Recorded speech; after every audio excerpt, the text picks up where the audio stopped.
Dr. Maya Reeves stepped off the transport shuttle and stared at the massive structure before her. The Galactic Concordance Military Academy stretched across the horizon like a small city made of silver and blue metal. She had seen pictures, but nothing prepared her for the real thing. Ships from dozens of alien species flew overhead, and creatures of every shape and size walked past her without a second glance. Maya adjusted her observer badge and took a deep breath. She was here as part of a cultural exchange program, nothing more. Study alien combat techniques, write a paper, go home. Simple. She was a xenoanthropologist, not a soldier. Her job was to understand dead civilizations and ancient cultures, not participate in military training. A tall alien with purple skin and 4 arms approached her. "Dr. Reeves, I am Instructor Velthar. Welcome to the Academy." "Thank you," Maya said, extending her hand. The instructor looked at her hand with confusion before carefully shaking it. Right, she thought. Not all species shake hands. "We have prepared an observation deck for you," Velthar said. "Today you will watch Class C combat drills. The Vrelian cadets are practicing with plasma rifles." Maya followed the instructor through corridors filled with cadets of various species. Some looked like giant insects, others like walking trees, and some were so strange she couldn't even describe them. Earth had only joined the galactic community 47 years ago. Humans were still the new kids, still learning. The observation deck overlooked a massive arena the size of 3 football fields. Below, a group of reptilian aliens stood in formation. They were the Vrelians, Maya realized, checking her datapad. Class C warriors, known for their precision and tactical thinking. "The exercise is simple," Velthar explained. "They fire at moving targets while maintaining formation. It tests their coordination and accuracy." Maya watched as the cadets raised their weapons. The plasma rifles glowed with blue energy. The targets appeared, floating discs that zipped through the air at incredible speeds. The Vrelians fired in perfect sync, hitting target after target. "Impressive," Maya said, making notes on her datapad. Then something went wrong. One of the cadets in the middle of the formation jerked suddenly. His weapon made a high-pitched whining sound. The blue glow turned orange, then red. Maya had studied enough alien technology to know what that meant. "Is that rifle overloading?" she asked. Velthar's expression changed to panic. "Everyone out! The core is—" Maya didn't hear the rest. She was already moving. Her body acted before her brain caught up. She vaulted over the observation barrier, a 4-meter drop that would have broken a normal person's legs. She hit the ground rolling and came up sprinting across the arena floor. The Vrelian cadet holding the malfunctioning weapon stood frozen. His large eyes were wide with terror, his body locked in place. Maya had read about this. Vrelians had an evolutionary trait called instinct paralysis. When facing certain death, they froze completely. "Drop it!" Maya shouted, but the cadet couldn't move. She was 30 meters away. 20, 10. The weapon's whine reached a fever pitch, 5 seconds until detonation, maybe less. Maya grabbed the rifle with both hands and twisted. Her fingers found the release catches by pure instinct, places she shouldn't have known existed. She pulled the power core free just as the weapon began to split apart. Heat burned her palms, but she threw the core across the arena with all her strength. It exploded in midair, a ball of blue fire that dissipated harmlessly 50 meters away. The arena went completely silent. Maya stood there, breathing hard, her hands smoking slightly from the heat. The Vrelian cadet stared at her with his mouth open. Around them, the other cadets had dropped to defensive positions, but no one moved. Then the alarms started. Red lights flashed throughout the arena. A computerized voice spoke in a language Maya didn't recognize, but her translator earpiece rendered it in English. "Alert, alert. Unclassified apex detected. Threat level indeterminate. Security protocol engaged." What? Maya looked around in confusion. Silver drones descended from the ceiling, surrounding her in a circle. Their weapons hummed with power but didn't fire. They just hovered there, watching her. Velthar's voice came over the speakers, shaken. "Dr. Reeves, please do not move. Remain where you are." "I don't understand," Maya said. "I just stopped the weapon from exploding. What's happening?" The arena doors burst open. More security drones poured in, followed by soldiers in heavy armor. Behind them came a figure that made even the armed guards look small. He was nearly 3 meters tall, covered in thick plates of natural armor, with 6 eyes arranged across his face. A thoraxian, Maya's memory supplied. One of the most respected warrior species in the Concordance. "I am Commandant Thorax," the massive alien said, his voice like grinding stones. "You are Dr. Maya Reeves, human observer?" "Yes, I am. Sir, I can explain." "Explain how you moved at speeds that should be impossible for a Class E species? Explain how you survived a 4-meter drop without injury? Explain how you knew the disarm sequence for a Vrelian plasma rifle when that information is classified military intelligence?" Maya's mouth went dry. I just reacted. The cadet was going to die. Everyone in this arena was going to die. I saw the overload and I just moved." Thorax stepped closer. Behind him, the guards raised their weapons slightly. "The arena scanners are quantum-locked bioevaluation systems. They cannot malfunction. They cannot be fooled. They analyze every being in this space and classify them by threat level." He gestured at the still flashing lights. "Those scanners have just classified you as an unclassified apex predator. Do you understand what that means?" Maya shook her head. "It means," Thorax said slowly, "that in 10,000 years of Concordance history, only 14 species have ever received that classification. All of them are either extinct warrior races or are currently banned from our space due to their extreme danger." He leaned down until his face was level with hers. "Humans are Class E, mid-tier, non-threatening. You should not exist according to these readings." Maya looked at her hands. They were still shaking from adrenaline. "There must be some mistake." "That is what we will determine," Thorax said. He nodded to the guards. "Escort Dr. Reeves to Observation Suite 7. Make her comfortable, but she is not to leave until we understand what happened here." As the guards led her away, Maya looked back at the Vrelian cadet she had saved. He was still staring at her, but now there was something in his eyes she had never seen directed at a human before. Fear. The doors closed behind her, and Maya realized her simple observation mission had become something much more complicated. The scanners had called her an apex predator, a classification reserved for the galaxy's most dangerous species. But she was just a teacher, just a researcher, just human, wasn't she? The observation suite was nicer than Maya's apartment back on Earth. Soft furniture, a view of the stars, fresh food delivered by automated systems. But the door wouldn't open when she tried it, and 2 guards stood outside at all times. A prison was still a prison, no matter how comfortable. Maya had been there for 6 hours when Commandant Thorax returned.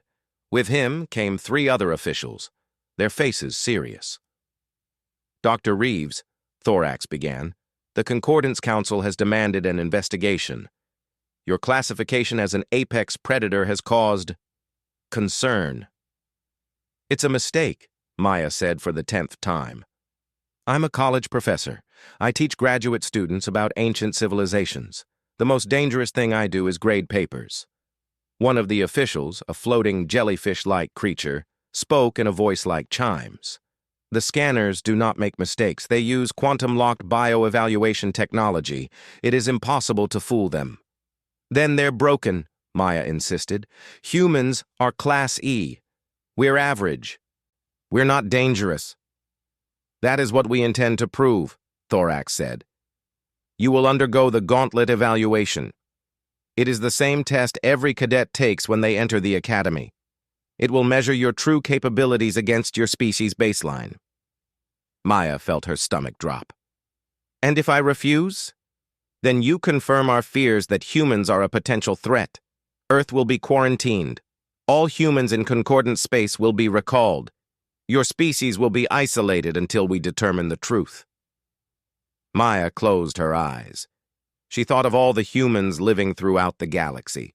Scientists, traders, students, families, all sent home because of her. When do we start? Tomorrow morning. Rest well, Dr. Reeves. You will need it. The next morning, Maya stood at the edge of the training arena. She wore a simple combat suit. Nothing fancy. Around her, screens displayed data and measurements. Above, in the observation decks, she could see dozens of officials and instructors watching. The evaluation consists of 4 tests, Thorax explained. Reaction speed, pain tolerance, tactical problem-solving, and adaptive combat. We will compare your results to human baseline data. Ready?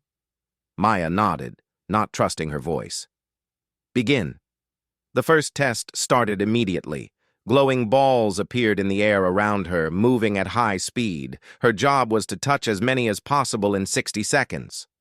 Maya watched them for a moment, tracking their patterns, then began.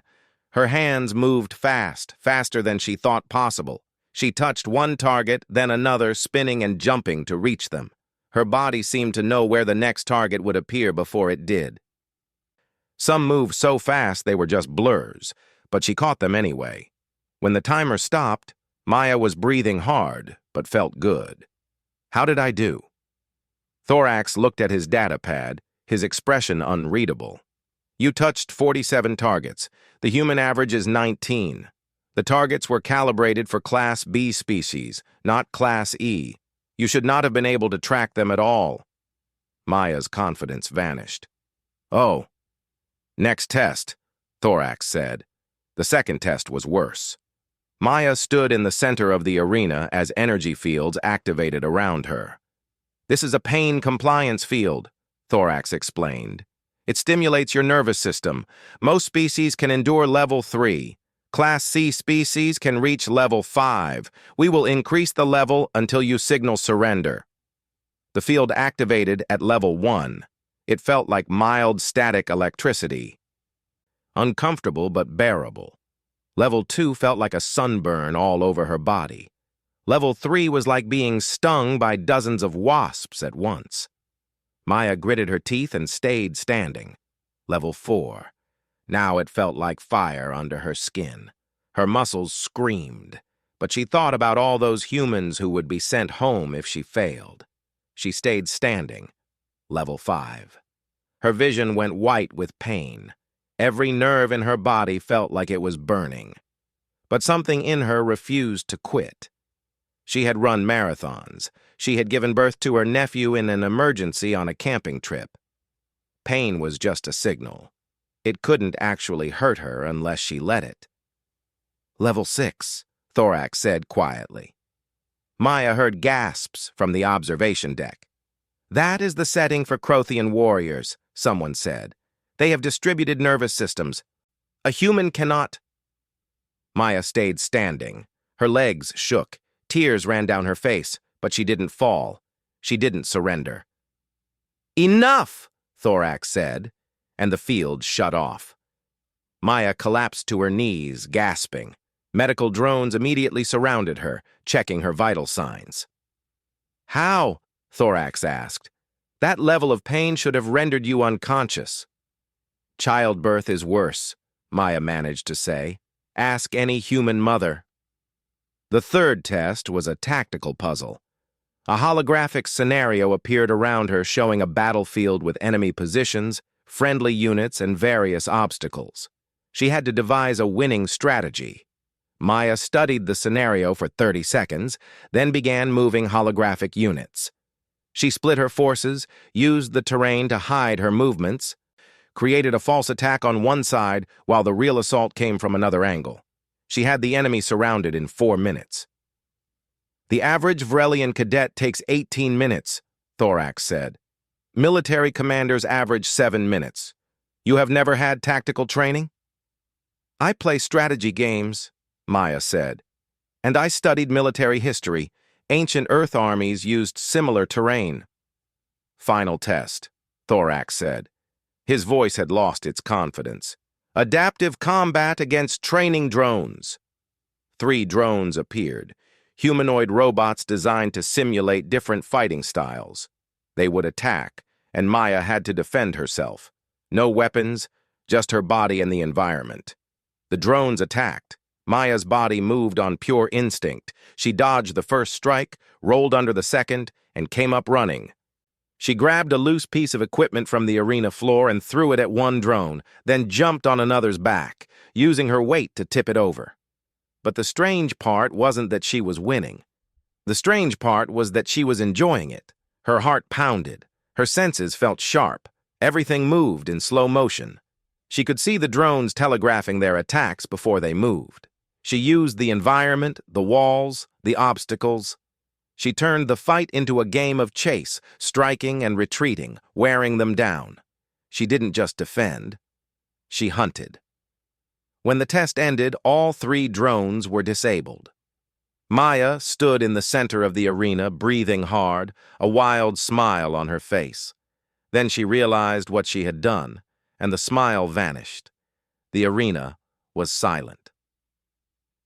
The scanners blared the same alert as before. Apex classification confirmed. Subtype, persistence predator. Warning, subject displays adaptive threat escalation. Maya looked at her hands. They weren't shaking anymore. "No," she whispered. "This is wrong. I teach classes. I can't even open jars without help. This isn't me." Thorax descended to the arena floor. His 6 eyes studied her carefully. "Dr. Reeves, I need to show you something." He activated a holographic display. Ancient cave paintings appeared, created by primitive hands thousands of years ago. They showed humans with simple spears, chasing massive animals across vast distances. Days-long hunts, prey running until they collapsed from exhaustion, then humans moving in for the kill.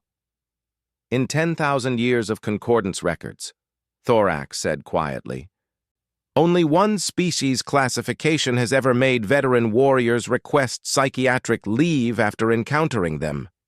They were called pursuit killers. They hunted not with strength or speed, but with relentless endurance. They never stopped. They never quit. They ran their prey to death." He turned to face her. "We believed they were extinct, Dr. Reeves. A myth. A cautionary tale we told young warriors. We were wrong. They are not extinct. They are you. They are humanity." Maya stared at the cave paintings, at the images of her ancestors running down prey 10 times their size, with nothing but primitive weapons and stubborn determination. She thought about the marathon she had run last year, the pain she had endured during the test, the way her body had moved during combat like it was made for it.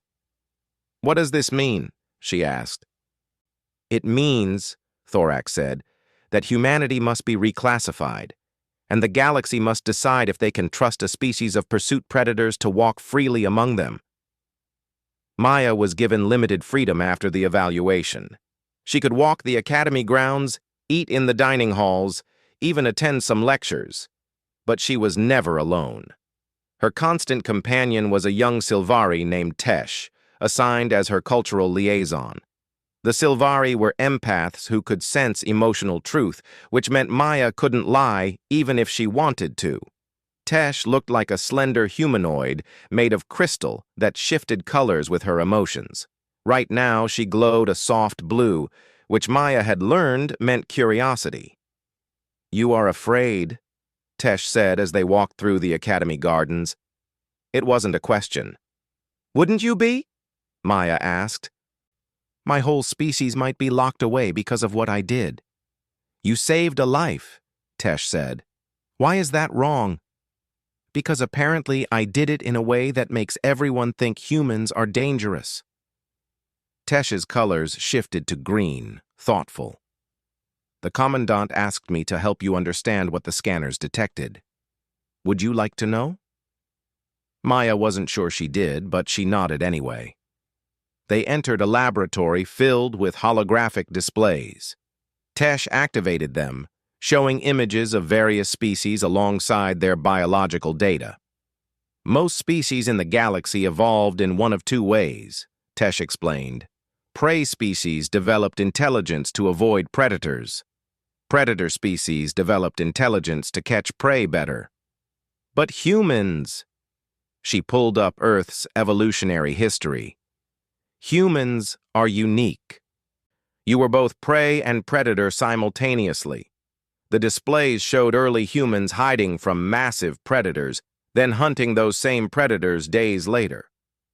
Your adrenaline response is unlike anything we have seen, Tesh continued. Most species choose fight or flee when threatened. Humans do both at the same time. It makes you unpredictable. More data appeared.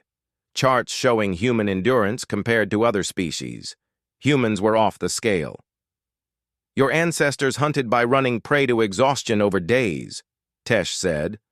Some animals were faster and stronger, but humans just kept coming. You are persistence predators. Once you choose a target, you do not stop.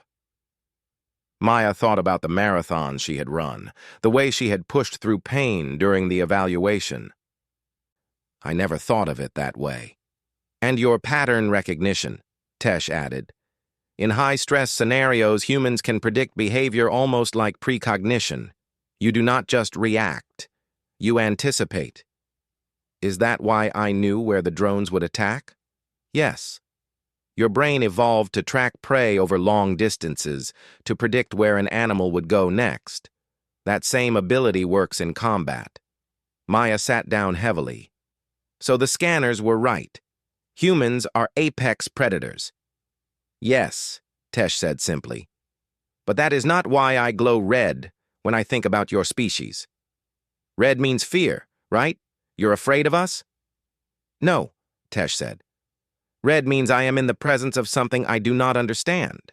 Humans are predators, yes, but you are also the species that domesticated wolves. You saw apex predators and made them into pets. You befriended them. What kind of predator does that? Before Maya could answer, alarms blared through the academy. They rushed outside to find a crowd of cadets gathering in the main courtyard. Maya spotted the Vrelian cadet she had saved standing at the edge of the group. What's happening? She asked him. The Vrelian looked nervous. Crothian cadets have issued a challenge. Against you. What? A group of large, armored aliens pushed through the crowd. Crothians were Class A warriors, known for their strength and honor-based culture. Their natural armor plates made them look like walking tanks. The leader stepped forward. I am Vroktal. The scanners have made an error. No human can be Apex. We challenge you to sanctioned combat to prove this. Maya held up her hands. I don't want to fight. There's been a misunderstanding. You wear the Apex classification. Honor demands you prove it or surrender it. Tesh grabbed Maya's arm, glowing bright orange with alarm. Concordance law is clear. A challenged Apex must respond or forfeit their classification. Good, Maya said. I'll forfeit. I never wanted this classification anyway. If you forfeit, Vroktal said, you admit the scanners were wrong. You admit humans are weak. All humans in concordant space will be questioned. You will be sent home. Maya closed her eyes. They had trapped her perfectly. Fight and potentially hurt someone, or forfeit and condemn her entire species to suspicion and deportation. Fine, she said. I accept. When? Now. In the arena. 20 minutes later, Maya stood in the combat arena wearing light armor. Across from her stood 3 Crothian cadets. Each was twice her size and covered in natural armor that would stop most weapons. 3 against 1? Maya asked. You are classified as Apex, Vroktal said. It would be dishonorable to face you with less than 3 warriors. Commandant Thorax's voice came over the speakers. This is sanctioned combat. First to yield or first to incapacitation. Lethal force is not permitted. Begin. The Crothians charged. Maya's training, no, her instincts, took over. She didn't think. She didn't plan. She just moved. She rolled under the first Crothian's charge, came up behind him and struck the back of his knee joint. Not hard enough to break it, but enough to make him stumble. She was already moving before he hit the ground. The second Crothian swung at her. She didn't try to block. His strength would shatter her bones. Instead, she redirected his momentum, using his own force to spin him into the third Crothian. They were trained warriors, but their training was based on honor and strength. Maya fought like a cornered animal with nothing to lose. She used every trick she had ever learned from action movies, from self-defense classes she had taken years ago, from instincts she didn't know she had. She struck joints and pressure points. She used feints that made them flinch, exploiting their psychological responses. She made them fight each other as much as her. And the worst part, the part that made her hate herself, even as she did it. She was smiling. Not from joy, but from the adrenaline, from the flow state, from some ancient part of her brain that enjoyed the challenge. It ended in 47 seconds. 3 Crothian cadets lay on the arena floor, alive but stunned. Maya stood over them, breathing hard, her smile fading as she realized what she had done. The arena was silent. Then, slowly, a single word spread through the crowd of watching cadets, whispered in a dozen languages but always meaning the same thing. Deathworlder. That night, Maya couldn't sleep. She sat in her quarters, searching through Concordance databases on her datapad. She found Earth's first contact report from 47 years ago. The survey team had landed in a peaceful farming community. They met humans who grew crops, raised families, built homes. The report classified Earth as Class E, non-threatening, average. But buried deep in the supplemental files, Maya found a note from one of the surveyors, marked as not included in final report. It read, recommend immediate re-evaluation. Species displays concerning dichotomy. Remarkable compassion alongside disturbing capacity for calculated violence. Local humans showed us great hospitality, then casually mentioned hunting animals with primitive weapons for fun. They keep captured predators as pets and seem unaware how terrifying this is. They laugh at injuries that would traumatize other species. Advise caution. Do not threaten them. Unsure what they are capable of if pushed. The report had been buried. Ignored. Because the humans the surveyors met had been peaceful. They never saw what humans could do because no one had given them a reason to fight. Maya closed the datapad and looked at her hands. The same hands that had saved a life. The same hands that had taken down 3 trained warriors in less than a minute. Tesh had asked what kind of predator befriends other predators. Maya finally understood the answer. The kind of predator that chose to be something more than what evolution made them. The kind that could be both dangerous and compassionate. The kind that was most dangerous specifically because they tried so hard to be gentle. Humanity wasn't scary because they were apex predators. They were scary because they were apex predators who had decided to play nice, and everyone wondered what would happen if they ever stopped playing. The Concordance Council chamber was enormous. Representatives from 43 species sat in circular tiers that rose toward a domed ceiling. Maya stood alone in the center, feeling very small. Above her, holographic displays showed her fight with the Crothians on repeat, viewed from multiple angles. Commandant Thorax stood beside the central podium. The Council has convened to address the question of human classification. Dr. Maya Reeves is here to provide testimony. A tall insectoid representative clicked its mandibles. The human has demonstrated abilities far beyond her species' baseline. This suggests deception during first contact evaluations. We move for immediate Earth quarantine pending full investigation.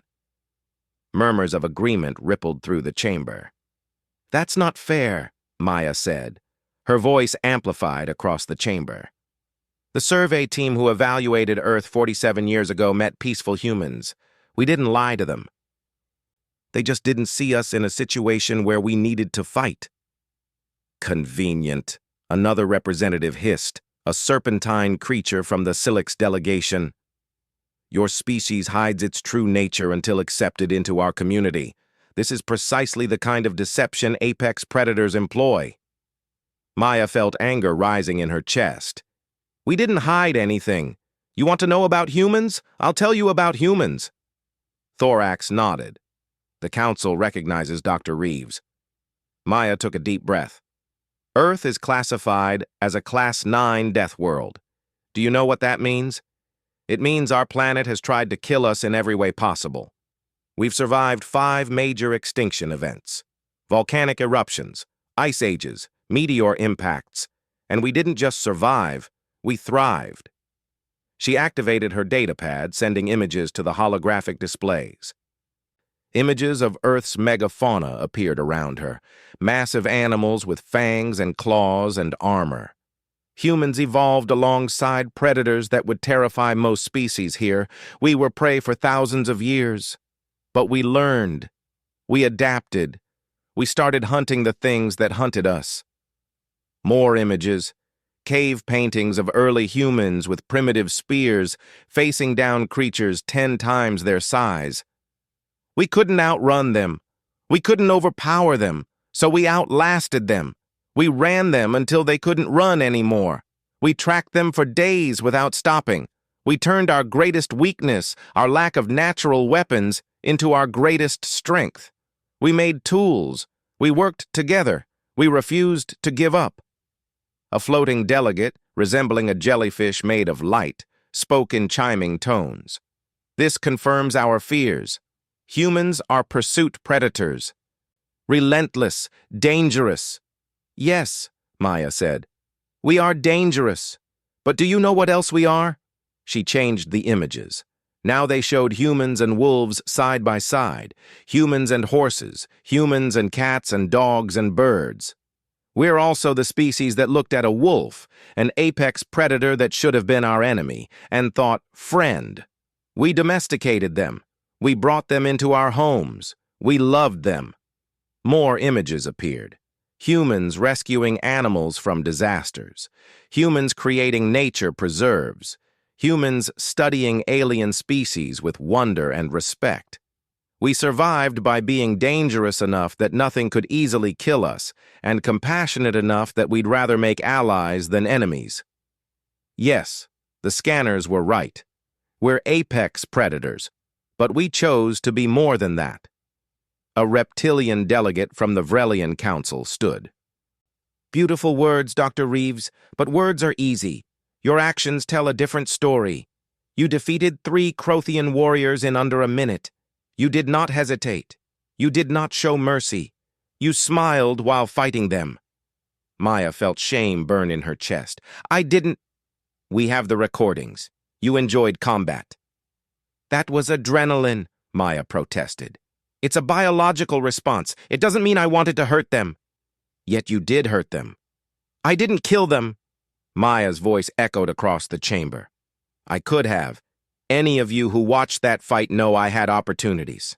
The first Crothian, when he fell, I could have struck his head. The second one, when I had him off balance, I could have broken his neck. But I didn't.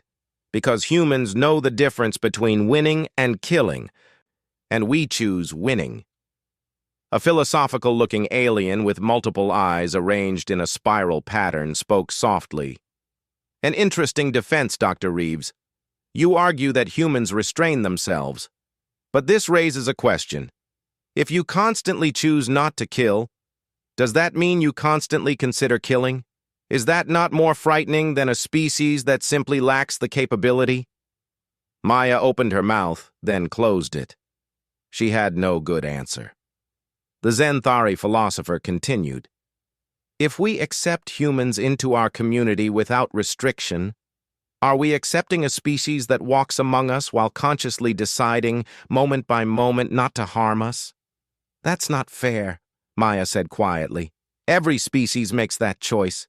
Everyone here could harm others if they wanted. You're just afraid because we'd be good at it. Precisely, the philosopher said. Before Maya could respond, a different alarm sounded. This one was sharp and urgent. Red lights flashed throughout the chamber.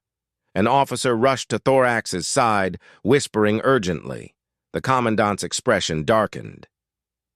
"Council members, we have a situation," Thorax announced. "A Devourx scout fleet has been detected at our perimeter." The chamber erupted in panicked voices. Maya looked at Tesh, who had been sitting in the observation section. The Silvari's colors had gone dark purple, absolute terror. "What are Devourx?" Maya asked. An elderly delegate near her answered, his voice shaking. "Nightmare made flesh. True apex predators. Class S classification. They have no diplomacy, no mercy. They raid and destroy for sport.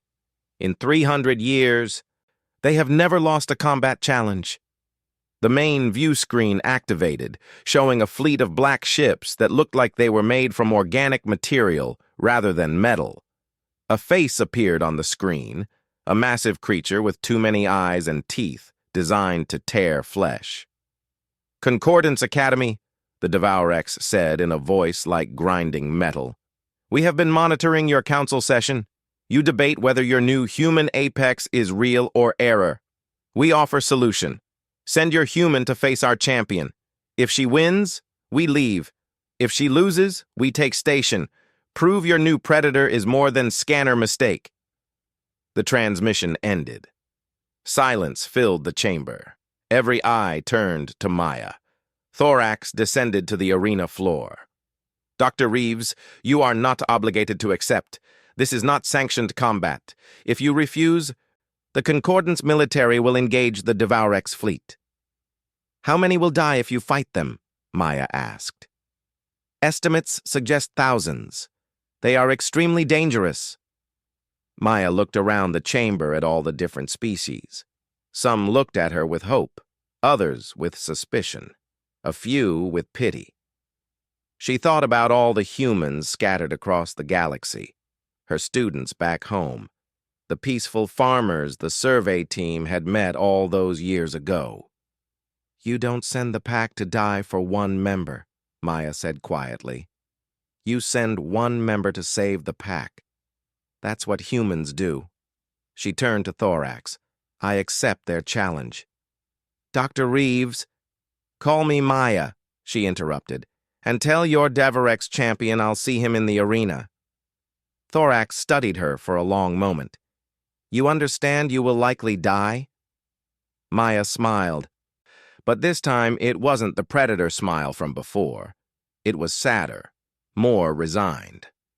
"I understand I'm probably the only one here who grew up on a death world where dying to save your pack is considered normal.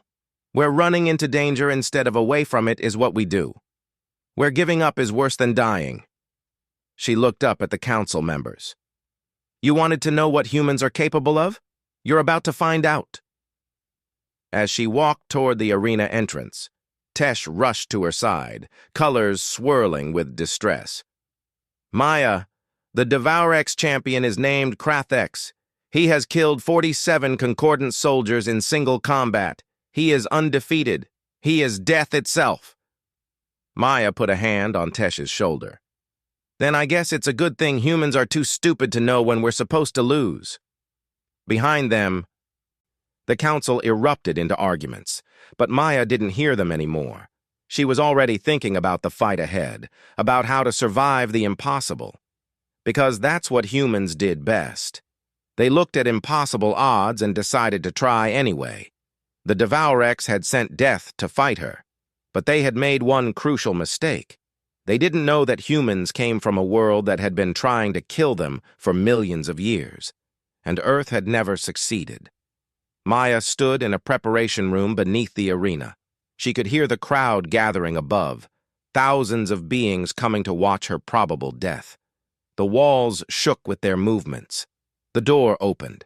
She expected Thorax or Tesh, but instead, the Vrelian cadet she had saved entered. He carried a datapad and looked nervous. "Dr. Reeves, I am Cadet Slicks. You saved my life." "I remember," Maya said, trying to smile. "How's the rifle training going?" "Better. I no longer freeze. He hesitated. I wanted to thank you, and to help you if I can. He activated his datapad, showing images of the Devourx. I studied them after their challenge was issued. They are pure predators. They respect only strength. They fight with overwhelming power and expect their enemies to do the same. So I'm supposed to overpower something 3 times my size? Maya asked. Not really my strong suit. No, Slick said. That is their weakness. They do not understand adaptation. They do not understand strategy beyond be stronger. But humans... He looked at her with his large eyes. Humans win by refusing to fight on the enemy's terms. You taught me that when you saved me. You did not freeze like I did. You moved. You adapted. You found a solution no one else saw. Maya took the datapad, studying the Devourx anatomy. You're saying I should fight smart, not hard. I am saying you should fight human, Slick said. Whatever that means. After he left, Maya sat alone with her thoughts. She wasn't a soldier. She wasn't even particularly athletic beyond her stubbornness with marathons. But maybe that was enough. Maybe being human was enough. The door opened again. This time, it was Thorax. It is time, he said simply. Maya followed him through the tunnels toward the arena. The roar of the crowd grew louder with each step. Dr. Reeves, Thorax said as they walked, you do not have to do this. We can still engage them militarily. And lose thousands of lives? No. Maya shook her head. Besides, I'm curious now. I want to see what humans are really capable of when we stop trying to be harmless. They reached the arena entrance.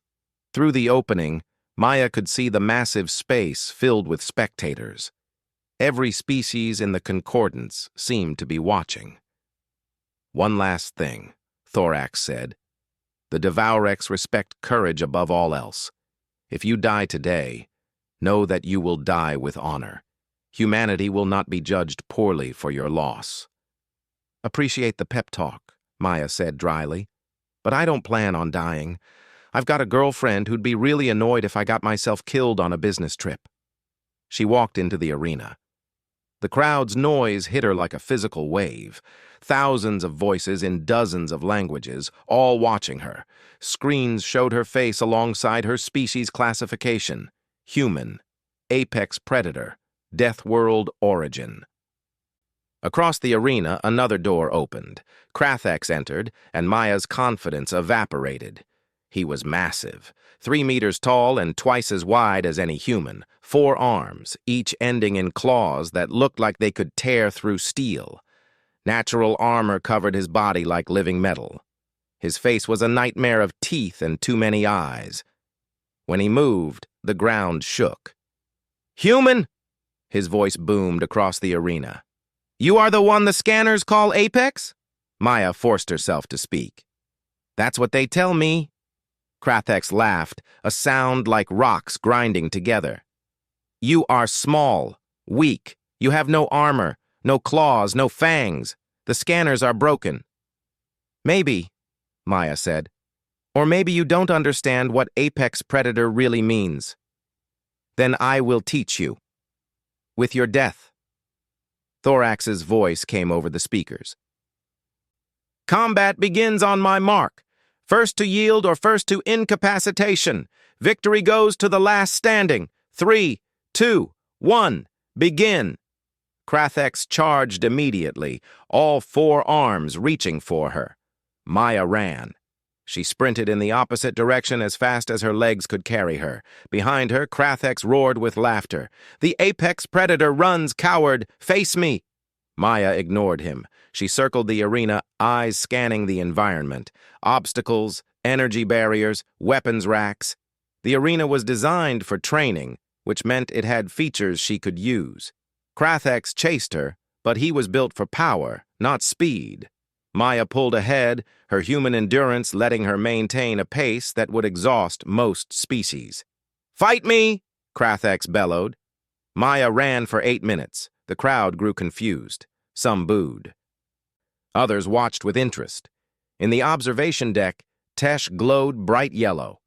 Understanding. "She is not running away," Tesh said to Thorax. "She is hunting." Maya had studied Krathex's movement. She knew his speed, his range, his attack patterns. She had watched how he turned, how he compensated for his massive weight. She had been mapping the arena, testing its features. Now she stopped running. She stood in front of an energy barrier, breathing hard, but not exhausted. When Krathex charged toward her, she waited until the last second, then rolled aside. The Devourex slammed into the energy barrier at full speed. It didn't hurt him, but it stunned him for a moment. Maya grabbed a training staff from a nearby rack. It wasn't much of a weapon against armor, but she didn't need to hurt him. She just needed to annoy him. She struck the back of his knee joint, not hard, but precisely. Then she ran again. Krathex roared and gave chase. But now Maya wasn't just running. She was leading him into a pattern. She used the obstacles, making him waste energy climbing over them. She used the barriers, making him redirect his momentum. She made him fight the arena as much as her. "Stand still!" Krathex shouted, frustration clear in his voice. "Why?" Maya called back. "You're the one who wanted to fight an apex predator. This is how we hunt. We don't overpower. We outlast." She struck him again as he passed, hitting another joint. Then his ribs, then his shoulder. Each strike did minimal damage against his armor, but they added up. Death by 1,000 cuts. Krathex was slowing down. He had been designed for short, brutal fights. But Maya had been designed by evolution to chase prey for days without stopping. Her body was a marathon machine. His was a sprint killer. "Enough games!" Krathex charged with all 4 arms extended, trying to corner her against a wall. Maya did something insane. She charged back. She slid under his attack like a baseball player stealing base, her momentum carrying her between his legs. As she passed, she struck upward with the staff, hitting the tendon in his rear leg. Krathex stumbled. For the first time, he fell. Maya was on him immediately. She climbed his back, using his own armor as handholds. He tried to throw her off, but she held on like a rodeo rider. She wrapped one arm around his neck and pressed the training staff against his throat. Not hard enough to choke him, just hard enough to make a point. "Do you yield?" she asked. Krathex went very still. The arena was silent. A Devourex had never yielded before. Never. Then Krathex did something unprecedented for his species. He laughed. "Humans," he said, his voice carrying across the silent arena. "The Concordance has found a species stranger than us. You do not fight with honor. You do not fight with strength. You fight with stubbornness and tricks. You turned combat into a chase, battle into a game." He tapped the ground with one massive hand, the Devourex signal for yield. "I yield, human. You have earned your classification. Apex predator indeed, but apex of a type we have never seen." Maya released him and rolled away, keeping distance in case it was a trick. But Krathex simply stood, stretched his sore leg, and turned to face his ship. "My fleet will withdraw." "The challenge is satisfied, but I leave you with advice, Concordance Council." His multiple eyes scanned the observation decks. "If you quarantine this species, if you isolate them, you make a mistake. Persistence predators do not accept cages. They are at their most dangerous when trapped." He looked back at Maya. "Give them freedom, give them challenges, keep them busy, and pray they remain your friends, because you do not want them as enemies." With that, Krathex walked out of the arena. His fleet departed within the hour. Maya stood alone in the center of the arena, exhausted and shaking. The crowd erupted into cheers and shocked conversation. But Maya just sat down on the floor, her legs finally giving out. Tesh rushed to her side, glowing bright green with joy. "You did it! You survived!" "I cheated," Maya said, laughing weakly. "I just ran around until he got tired." "You fought human," Tesh corrected. You adapted. You turned your weaknesses into strengths. That is what makes your species apex. The Concordance Council reconvened later that day.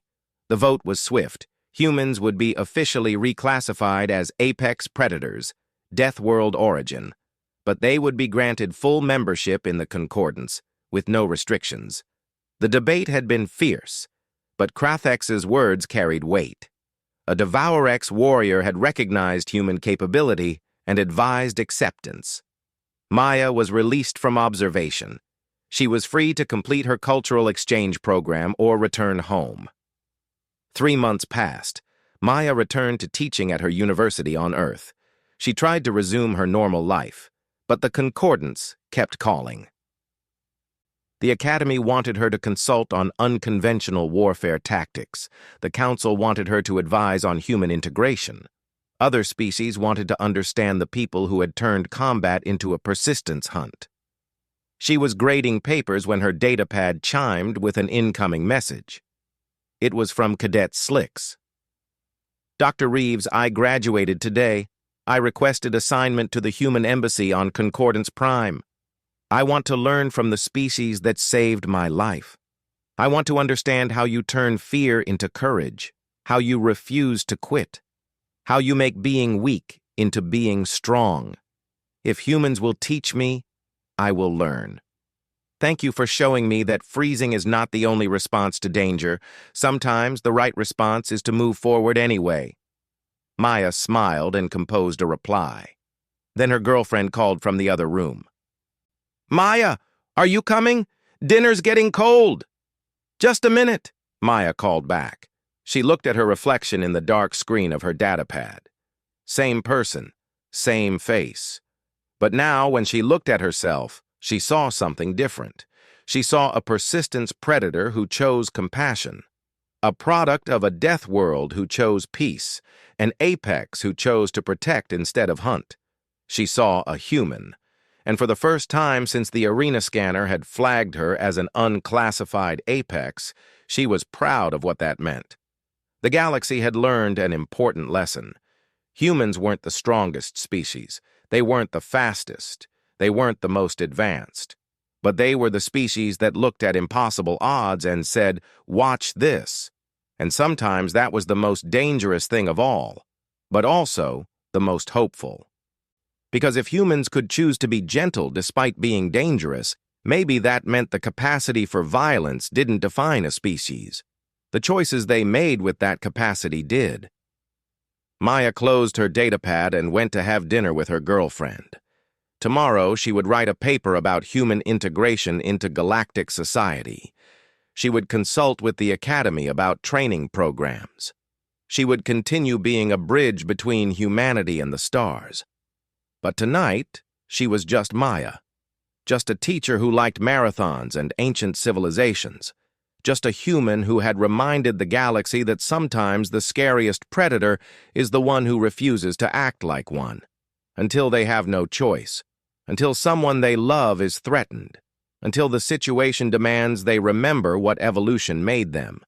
Then, the galaxy would see what a Death World species was really capable of, but hopefully they would never need to find out.